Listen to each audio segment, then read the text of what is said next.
Hello बच्चों, this is the most important problem which was asked in the CBSE 2024 in set number 1.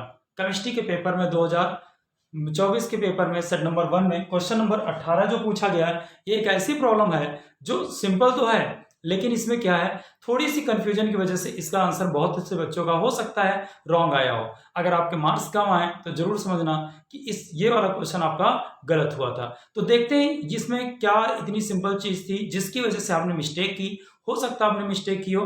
तो let's see the solution of this question. See firstly we will see the statement. इसमें statement क्या बोला गया है, 18 gram of a non volatile solute is dissolved in 200 gram of the water. क्या बोला गया, 18 ग्राम कोई नॉन वोलेटाइल सॉल्यूट है जिसको 200 ग्राम पानी में डिसॉल्व किया जाता है। Freezes as 272.07 kelvin, freezes at 272.07 kelvin. Calculate the molecular mass of the solute. तो इसको देखते हैं क्या है इस प्रॉब्लम में ऐसा कि जो अलग से दिखती है, और इसमें ऐसी कौन सी कंफ्यूजन आई तो जिसकी वजह से यहाँ पर हमारे आंसर गलत हो सकते थे। देखते हैं बेटा। तो बेसिकली यहाँ पर क्या होता है, you have to find out the molecular mass of the solute. तो KF of water is given 1.86. So see, we will use the delta TF equal to KFM formula. ये फार्मूला यूज करेंगे। Question में already बताया गया है कोई 200 ग्राम पानी है, ये 200 ग्राम क्या है, वाटर है। This is the water. 200 ग्राम क्या है, दिस इज द वाटर। और इस पानी में हमें क्या ऐड किया गया है, 18 gram non volatile solute, non volatile solute add किया गया। क्या यूज किया गया है, इसमें नॉन वोलेटाइल सॉल्यूट ऐड किया, जिसकी वजह से इसका फ्रीजिंग पॉइंट जो है वो डिक्रीज कर जाता है। ये सोल्यूशन का, ये फ्रीजिंग पॉइंट किसका है, सोल्यूशन का।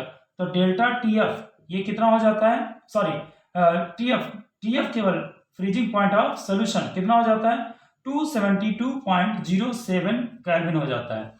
जैसे हमें पता है कि डेल्टा TF इक्वल टू क्या हो जाएगा, freezing point of pure water minus freezing point of solution. So यहाँ पर डेल्टा TF की वैल्यू जो आएगी कैलकुलेट करने के बाद वो आएगी 273.15। ये freezing point of pure water का है 273.15 minus 272.07। This is the freezing point of क्या है, जब फ्रीजिंग पॉइंट ऑफ सोल्यूशन है जब उसमें 18 gram non volatile solute add किया गया। तो ये डेल्टा TF की वैल्यू जब आप फाइंड आउट करेंगे तो यहाँ पर क्या 15 से यहाँ 08 आ जाएगा केल्विन में, ठीक है। और यहाँ पर क्या आ जाएगा, यहाँ बेसिकली 1 बचेगा, 3 में से 2 गया तो 1 बचेगा। सो डेल्टा TF की वैल्यू जो आएगी वो कितनी आएगी, डेल्टा TF इक्वल टू आ जाएगा 1.08 केल्विन आ जाएगी। Now by using this data, इस डेटा को यूज करके हमें क्या फाइंड आउट करना है, molecular mass of solute find out करना है। तो देखते हैं कैसे लगेगा।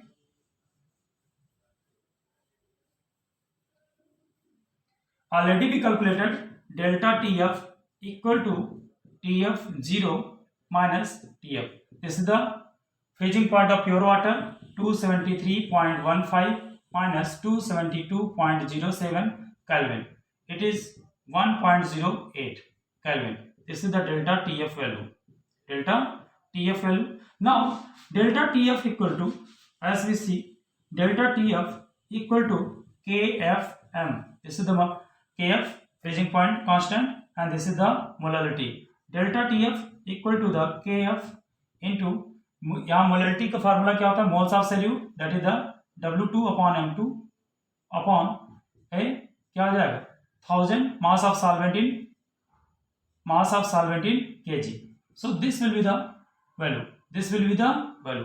यहाँ पर हमें क्या निकालना है, M2 निकालना है। What you have to find out, M2 निकालना है, KF into W2 into 1000 upon delta TF into W1। सो यहाँ M2 इक्वल टू आ जाएगा बेटा 1.86 into W2।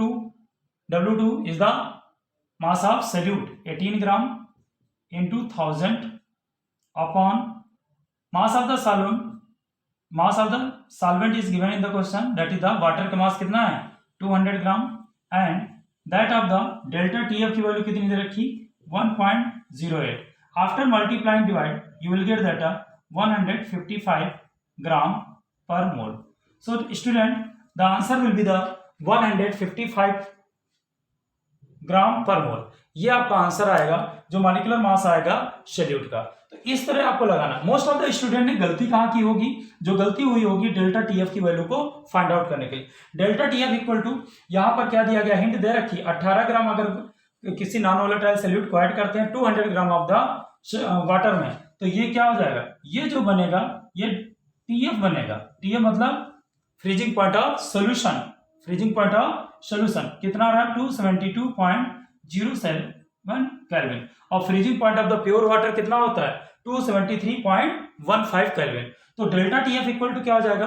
Freezing point of the pure water minus freezing point of the solution. You will get delta TF equal to 1.08. तो mistake होने के chances बस यही थे. ठीक है. So this will be the answer student, that is the M2 equal to 155.55 gram per mole. तो ये रहेगा. तो आपको जो भी क्वेश्चन सॉल्व करना बेटा थोड़ा सा देख करके करेंगे, सो दैट आपको ये जो कंफ्यूजन है, जहां मार्क्स करने का काम, मार्क्स कटने के चांसेस हैं, वो आपके रिड्यूस हो पाए.